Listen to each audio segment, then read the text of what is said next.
నమస్తే రమగారు. నమస్తే జయ. రమగారు చెప్పండి, ఈరోజు మాకు ఏం స్టోరీ చెప్తున్నారు, లేకుంటే ఏదైనా టాపిక్ చెప్తున్నారా, ఏం చెప్తున్నారు మాకు? అంటే ఇవాళ నేను అడుగుతాను, నువ్వు చెప్పాలి జయ. కాస్త డిఫరెంట్ గా చేద్దాం. తప్పకుండా. మామూలుగా మనం చెప్తాం ఏ గూటి చిలక ఆ గూటి పలుకు పలుకుతుంది, అంటే ఏ గూట్లో ఉంటే ఆ గూట్లో వినపడేవే పలుకుతుందని అంటారు. నీ ఉద్దేశం ఏమిటి దాని మీద? ఖచ్చితమే, కానీ నాకేమనిపిస్తుంది అంటే మన చుట్టూ ఉన్న వాతావరణ ప్రభావం కూడా ఉంటుంది కదా. ఒక గూడు ఉంది ఒక చోట, అది ఉన్న ప్లేస్ని బట్టి మారిపోతుంది కదా. అవును అని అనిపిస్తుంది నాకు. కాదంటారా? అవును, నిజం కొంత మటుకు. కాకపోతే గూడు అంటే మన లెక్క ప్రకారం ఇల్లు కదా. అవును. ఇంట్లో ఉన్న వాతావరణం ఎక్కువ డామినేట్ చేస్తుంది. మనం చుట్టుపక్కల బయట నేర్చుకుంటాం, బయట నేర్చుకొస్తాం, కొంత స్కూల్కి వెళ్తాం, స్కూల్లో ఏవో కొన్ని నేర్చుకుంటారు పిల్లలు. బట్ ఇంట్లో ఒక రకమైన ఎన్వైరన్మెంట్ ఉందనుకో, అంటే ఇంట్లో ఏదో కార్పొరేట్ స్కూల్కి వెళ్తారు, అంతా ఇంగ్లీషు ఉంటుంది. ఇంట్లో కనుక శ్రీకాకుళం భాష ఉంటే వాడు ఇంగ్లీష్ ఎందుకు మాట్లాడతాడు, శ్రీకాకుళం భాషే మాట్లాడతాడు కదా. వాళ్ళది అంటే ఎక్కడో ఒక చోట నేటివిటీ మిస్ కాదు, నేటివిటీ పోదు. ఇంట్లో బూతులాడే అమ్మో నాన్నో, బూతులాడే తాతో నాయనమ్మో అలా ఉన్నారనుకో, ఆ పదాలు ఆటోమేటిక్గా సహజంగా, అంటే అది బూతుగా కాదు, న్యాచురల్ వేలో వచ్చేస్తాయి.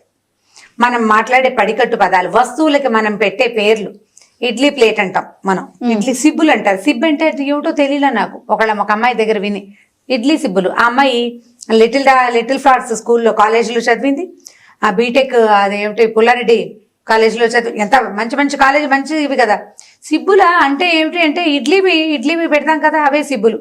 ఆ సిబ్బి పదం నా చిన్నప్పుడు మా నాయనమ్మ అనేది. తర్వాత మా ఇంట్లో నేను అసలు వినలా, మా అక్కయ్య వాళ్ళకు కూడా అలవాట్లేదు. అంత పాతకాలపు పదాలు ఎలా ఉన్నాయంటే వాళ్ళ ఇంట్లో ఉంది. మనం ఒకే ప్రాంతం వల్ల అయినా కూడా ఊరు బట్టి మారిపోతాయి. మా హస్బెండ్ ఈ మాట గుర్తొచ్చింది. మా ఇంట్లో మా హస్బెండ్ అన్నం వెయ్యి అంటారు, నాకు సర్రని కోపం వస్తుంది. పెట్టమనాలి కదా. అది అట్లా చిన్న చిన్న ఇప్పుడు ఒకే ఊరు, ఇద్దరం విజయవాడే, అదే అయినా కూడా ప్రాంతాన్ని బట్టి ఇళ్లలో ఉండేదాన్ని బట్టి. మా వాళ్ళు కూర పెట్టు, అన్నం పెట్టుతో పాటు అమ్మ కొంచెం చారు పెట్టు, నెయ్యి పెట్టు అంటుంటారు. వెయ్యి అంటానికి మనం వెయ్యి అంటా, పెట్టు అంటారు ఎవరు, వాళ్ళ దాన్ని బట్టి కదా, ఇళ్లలో ఉండేదాన్ని బట్టి. సో ఇప్పుడు మనం పిల్లల్ని మంచి నాగరికులుగా తయారు చేయాలంటే మంచి స్కూలు, మంచి అట్మాస్ఫియర్ బయట, దాంతోపాటు ఇంట్లో కూడా మంచి అట్మాస్ఫియర్ని క్రియేట్ చేయాలి. ఎట్లా? మొదటిది మీ భాష, మీ భావాలు, మీ ఉద్దేశాలు, ప్రపంచం పట్ల మీరు ఎట్లా రెస్పాండ్ అవుతున్నారు, ఎట్లా రియాక్ట్ అవుతున్నారు అనే దాన్ని బట్టే వాళ్ళు దేశ ప్రేమికులుగాను, లేదా దేశ భాష పట్ల ప్రేమికులుగాను, సమాజం పట్ల ప్రేమికులుగాను ఉండడానికి అవకాశం ఉంది. మీ ఇంట్లో మీరు ఈ దేశం మాకేమిచ్చింది అని మాట్లాడుతుంటే వాళ్ళు కూడా అదే మాట్లాడతారు. మనం దేశ ప్రేమికులుగా ఉన్నాం, మనకి బాగా దేశభక్తి ఉంది, ఇండియా ఎంతసేపు దాని గురించి మాట్లాడతాం. పిల్లలు ఆటోమేటిక్ గా అలాంటి భావాలు, ఎవడో 10 మందిలో ఒకడు కొంచెం వ్యతిరేకంగా ఉంటారు కానీ జనరల్ గా అదే వస్తుంది. ఇప్పుడు దీని మీద మనకి ఎన్ని కథలు ఉన్నాయో జయ, ఎన్ని రకాల కథలు చెప్పుకోవచ్చు మనం. చిన్న పొన్న కథలు, అసలు 2 పేజీలు 1 పేజీల కథలు చందమామల్లో కూడా కోకొల్లలుగా దొరుకుతాయి. మా చిన్నప్పుడు ఒక కథ చెప్తుండేవారు. ఇది సీనమత్త అని ఆవిడ, మా బంధువులు, ఆవిడ ఒకసారి చెప్పగా. కాదరమ్మ గారు, ఇప్పుడు ఇంతకీ మీరు ఏమంటారు? ఏ గూటి చిలక ఆ గూటి పలికే పలుకుతుంది, కానీ చుట్టూ ఉన్న వాతావరణం బట్టి మార్పు రాదంటారా? కొంతే వస్తుంది అంటున్నాను. వాడి మెయిన్ థీమ్ ఇంట్లోనే ఉంటుంది, పిల్లల మెయిన్ థింగ్ ఇంట్లోనే ఉంటుంది. ఓకే, గూట్లో మెయిన్, గూడు మెయిన్ అంతే, మిగిలినవన్నీ ప్లస్లు. ఓకే, నువ్వు అత్యద్భుతమైన స్కూల్లో చేర్చినా నువ్వు ఇంట్లో శ్రీకాకుళం భాషే మాట్లాడతామంటే పిల్లలు దాంట్లో నుంచి బయటపడలేకపోతారు. స్కూల్ వరకు ఆ భాష మాట్లాడినా మళ్ళీ ఇంటికి వచ్చినాక యాజ్ ఇట్ ఈస్ అయిపోతారా? అంతే. ఇప్పుడు నేను భాష శ్రీకాకుళం అంటే ఎక్కిరిస్తున్నాను అనుకోకండి. యాస మనకి ఏది ఉంటే అది, మన భావాలు ఎటువైపు ఉంటే అటు. ఎవరినైనా సరే కొట్టైనా లాక్కోవాలనే ఉద్దేశం ఇంట్లో ఉన్న వాతావరణంలో ఉందనుకోండి, పిల్లడు కొట్టేవాడుగానే ఉంటాడు. హెల్ప్ చేయాలనే భావం ఇంట్లో ఉందనుకోండి, హెల్ప్ఫుల్ గా మారటానికి అవకాశం ఉంటుంది. 100% అంటే 100కి 100% అని నేను చెప్పను, 90% అవకాశం ఉంటుంది. సో ఇల్లే మెయిన్ ప్రయారిటీ, ఇల్లే మెయిన్. దీని నుంచి నువ్వు చేర్పించే స్కూలు, నువ్వు పంపించే ట్యూషన్, మీరు పిల్లల్ని కలిపే సోషల్ గ్యాదరింగ్స్, మనం పిల్లల్ని ఎక్కడికి ఆడుకోవడానికి పంపిస్తున్నామో, మనం ఎవరిని కలవడానికి వెళ్తున్నామో అవన్నీ ప్లస్. ఏం చూపిస్తున్నాము, మనం ఏ ఊళ్ళు తీసుకెళ్తాం, మనం ఎవరిళ్ళకి తీసుకెళ్తాం, మన దగ్గర మనకున్న సమాజం ఏమిటి, మనతో పాటు ఉండే సోషల్ ఇదొకటి ఉంటుంది, ఎన్వైరన్మెంట్ ఒకటి ఉంటుంది కదా, అవన్నీ ప్లస్లు. మొదటిది ఇల్లు, అంతే. ఇక అందులో ఎలాంటి డౌట్ లేదు. ఇంట్లో చూసిన దాన్నే పిల్లలు చేస్తారు. మా అక్క అంటుందండి ఇప్పుడు విత్ ఒకటైతే మొక్కటి వస్తుందా అనేసి. రాదు కదా. ఏదైనా గబుక్కున పిల్లలు ఏదైనా చేస్తే వాళ్ళ నాన్నలాగానే చేస్తుంది అట్లా అంటే మరి అంతే కదా, విత్ ఒకటేస్తే మొక్క ఒకటి రాదు ఒకటి కదా ఎలా వస్తుంది? అది రాదు కదా. అది రావడానికి అవకాశం లేదు. అయితే ఒక కథ చెప్తాను చూడండి, సరదాగా బాగుంటుంది. ఒక ఊళ్ళో ఒక ముసలమ్మ ఉంది. ఆవిడ చాలా ధనికురాలు, బాగా డబ్బుంది. ఒక దూరపు మనవరాలు వరస అయ్యే ఒక పిల్లని ఆవిడ పెంచుకుంది. సొంతంగా పిల్లలు లేరు. అయితే ఈ పెంచుకుంటే ఈ పిల్ల బయట ఎక్కడి నుంచో వచ్చింది. ఈ పిల్లని ఈవిడ ఏం చేసేదంటే, బాగా ధనికురాలు కదా, తను ఎక్కడికి ఆడుకోవడానికి వెళ్ళనిచ్చేది కాదు. చాలా గట్టిగా పట్టుకునేది, బయటికి వెళ్ళనిచ్చేది కాదు. ఎవరితోటన్నా కలిసి దిష్టి తగులుతుందని, కింద పడిపోతావని. ఇదే మనం కూడా చేస్తాం అట్లాగే. నలుగురిలోకి వెళ్తే దిష్టి అయిపోతుంది. 4 నగలేసేది పిల్లకి. దాన్ని బయటికి తీసుకెళ్ళి ఎవరికైనా చూపిస్తే అందరు అమ్మో దీనికి ఎన్ని నగలు అని దిష్టి కొడతారు కదా, అందుకని బయటికి వెళ్ళనిచ్చేది కాదు. పిల్లలకి ఏమని ఉంటుంది, నగ నాణ్యం పెట్టుకుని మంచి బట్టలు వేసుకుంటే అందరికీ చూపించాలని ఉంటుంది. అదే చూపించేది కాదు. దానికి అలంకారం చేసి ఇంట్లోనే కూర్చోబెట్టేది. వస్తువులు ఇచ్చి ఇంట్లోనే ఆడుకోమనేది. ఎవ్వరికి ఏమీ ఇవ్వనిచ్చేది కాదు, ఎక్కడికి పోనిచ్చేది కాదు. అయితే ఈ పిల్ల ఏం చేసేది, మెతగ్గా అవ్వ వెనకాల, దానికి బీద ఇంట్లో నుంచి వచ్చింది పాపం. ఆ పాప అవ్వ దగ్గర డబ్బులు ఉన్నాయి, కొన్నాళ్ళు అణుకుగా ఉంటే బాగుంటుందని వాళ్ళ అమ్మ నాన్న దాన్ని బాగా నచ్చ చెప్పి పంపించారు. అది చనుక్కుంటుండేది. ఈ ముసలిముండ చస్తే పీడ విరగడవుతుందని అనుకుంటూ ఉండేది. ఎప్పుడు చస్తుందో, దీని పీడ ఎప్పుడు విరగడవుతుందో, చస్తున్నానని చనుక్కుంటూ ఉండేదన్నమాట. అయితే ముసలమ్మకి వినపడేది కాదు అది, అది కొనుక్కుంటూ ఉండేది. అయితే ఏమైందంటే, పిల్లకి ఒక్కతే ఉండి బోరు కొడుతుంది, దానికి తోచట్లేదని వాళ్ళ అమ్మ నాన్న వచ్చినప్పుడు చెప్తే ఈ అవ్వ ఏం చేసిందంటే, ఓ 3-4 చిలకల్ని పట్టుకొచ్చింది పిల్లకి కాలక్షేపానికి. ఈ చిలకల్లో ఒక చిలక మంచి యాక్టివ్ చిలక. దానికి మాటలు వచ్చినాయి కొద్దిగా. రా రా అంటాం, వద్దు వద్దు వెళ్ళు వెళ్ళు అంటాం వచ్చినాయి. వస్తే చిలక్కి కొన్ని చిలకలకి మాటలు వస్తాయి కదా, రామా రామా అంటాం నేర్పించచ్చు. అది మనలాగా అందు ఒక చిన్న కీర్ అనే ఒక చిత్రమైన సౌండ్ తోటి అంటుంది. ఈ పిల్ల ఈ ముసలిమండి ఎప్పుడు చూస్తుందో అనే వాక్యాన్ని అది పట్టేసుకుంది ఆ చిలక. అది ఒక్కో పదం గుణించుకుని నేర్చుకుంటే ఒకరోజు ఏమైంది, ఈ చిన్నపిల్ల వాళ్ళ అమ్మ నాన్న ఏదో పండగ వస్తే పిల్లని మిగిలిన పిల్లలతో పాటు 2 రోజులు ఉంచుకొని పంపిస్తామని అవ్వని బాగా బతిమలాడి ఈ పిల్లని తీసుకెళ్లారు. ఈ చిలక్కి అంతకుముందు పిల్లతో ఆడుకుంటూ కబుర్లు చెప్తూ ఉండేది. ఉండుండి దానికి మాట్లాడాలనిపించినప్పుడు, దానికి లోపల రటన్గా ఉంది కదా, నన్ను మాట్లాడుతుంది. ఈ ముసలిమండి ఎప్పుడు వస్తుందో అంటే మొదలుపెట్టింది. 2 సార్లు 3 సార్లు విన్నాక ముసలమ్మకి ఇది ఏదో మాట్లాడుతుంది ఏమిటా అని శ్రద్ధగా వింటే ఇదే డైలాగు వినపడడం మొదలుపెట్టింది. అయ్యో రామ, ఇదేమిటి ఇలాంటి మాటలు నేర్చుకుంది పాపిష్టి చిలక అని దానికి కేకలేసింది. నీకు అన్నం పెట్టిన, నీకు అది పెట్టిన, ఇది పెట్టిన అని బెదిరించింది. బెదిరిస్తే అది ఈవిడ మాట్లాడిన కొద్దీ ముసలిమండి ఎప్పుడు వస్తుందో అంటాం మొదలుపెట్టింది. చిలకలకి రెట్టించిన కొద్దీ మాట్లాడుతుంది.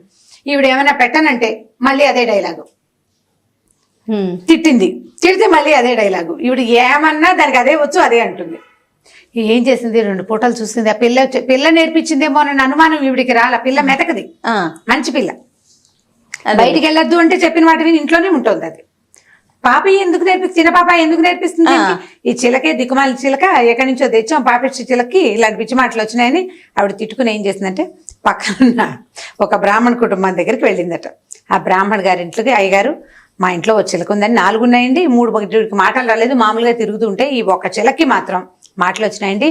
అది ఇలా పిచ్చి మాటలు, దౌర్భాగ్యపు మాటలు మాట్లాడుతుందంటే ఏం చెయ్యాలండి తెలియటం లేదు. పెళ్ళొచ్చేస్తుంది, ఆ పెళ్ళొచ్చాక అది విని అది కూడా ఈ మాటలు నేర్చుకుంటుందేమో అని చెప్పేసరికల్లా ఆయన ఏమన్నాడు, పోన్లేమ్మా మా ఇంట్లో చిలకలు ఉన్నాయి, చక్కగా మాట్లాడతాయి, మంచి మాటలు మాట్లాడతాయి, బుద్ధిమంతులైన చిలకలు, ఓ చిలకనిస్తా, మీ ఇంటికి పట్టుకెళ్ళు, ఇది మంచి మాటలు మాట్లాడుతుంది కదా, ఆ మాటలు నేర్చుకుంటుంది మీ చిలక కూడా. అంటే అవి 2 మనుషులు నేర్పించడానికి కొంచెం టైం పడుతుంది చిలక్కి.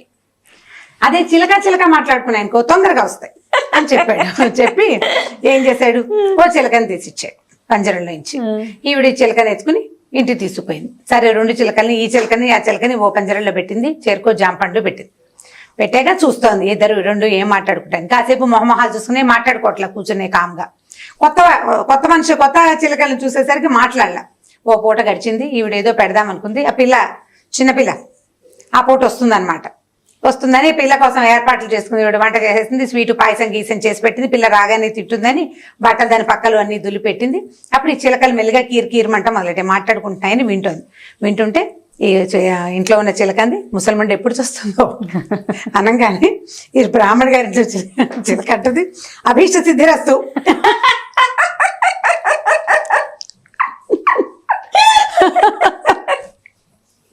అనంగా ముసలాడికి ఒళ్ళు మండిపోయింది. అది అడగటము ఇదేమో వరం ఇచ్చేయటం. ఇది దీవించడము రెండు సరిపోయినాయి. ఇంకా అక్కడి నుంచి మీ మొహాలు మండలం నోళ్ళు మూసుకోండి అనగానే మళ్ళీ మనుషులు మాట్లాడేసరికి ఈ చిలక రెచ్చిపోతుంది కదా, వీళ్ళ ఇంట్లో ఉన్నది ఇది అంటుంది, అది కూడా అంటుంది. ఒకటేమో చావాలంటుంది, రెండేమో సిద్ధి అంటుంది. ఇక విసుగు పెట్టింది ఈవిడికి. లాభం లేదని ఆ పంజరం తీసి 2 చిలకల్ని బయటికి తరివేసి, మా ఇంటికి రావద్దు మీరు, మా పిల్ల పాడైపోతుంది మీ వల్ల అని చెప్పి 2 చిలకల్ని బయటికి పంపించేసింది.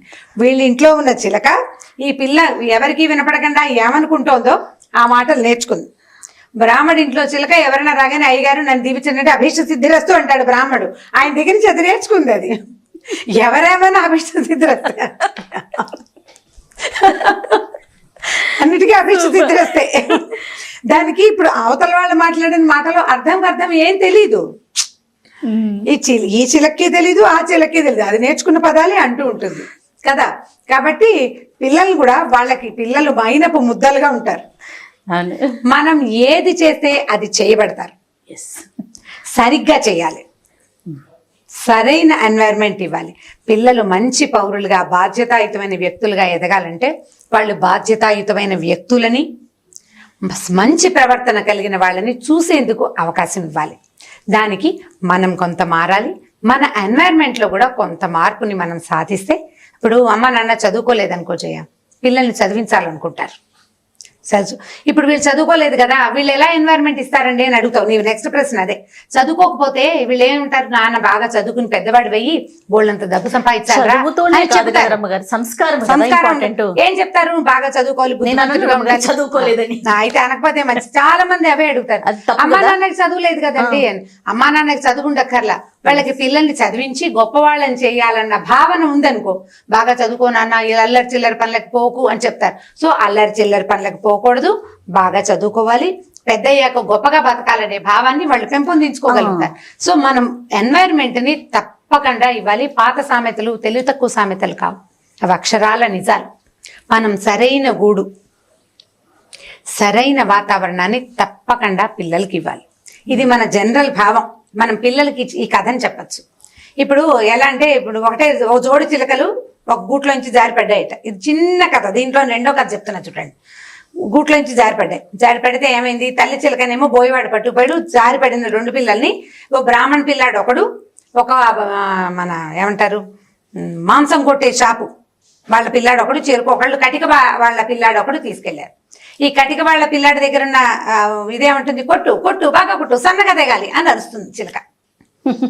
బ్రాహ్మణ దగ్గర రండి దయచేయండి కూర్చోండి, ఎందుకంటే బ్రాహ్మణ ఇంటికి ముహూర్తాలు పెట్టించుకోవడానికి వాళ్ళు వీళ్ళు వస్తారు కాబట్టి. ఒకే గూట్లో నుంచి వచ్చిన చిలకలు ఏ ఇంట్లో ఉంటే ఆ ఇంటిని నేర్చుకుంటాయి.